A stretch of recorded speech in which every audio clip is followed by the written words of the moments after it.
Jatend mar Apil pachoka Daniel Musinga ojiwo oganda jo-Kenya mondo kik biyier jotelo machilo mar mibadhi mieno e yiero ma higa 2027.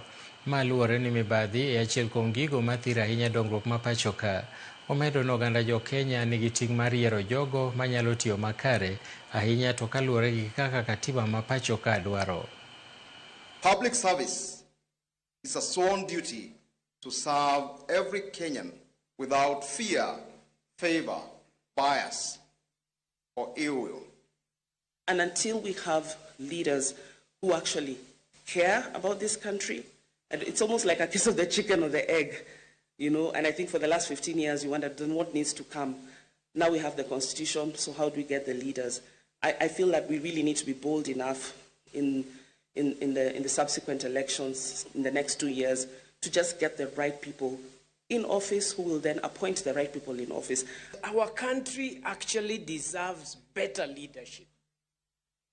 Be it the president, he deserves a great leadership team that is working towards making the country better.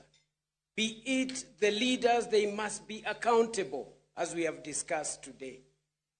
The moment that we are all confronting and facing now, both in America and here in Kenya, is the same problem. So I'm not coming tonight with any special expertise on how America did it 250 years ago and how we can export everything that America does and bring it to this room, because as you know and are well aware, America is undergoing an enormous identity question and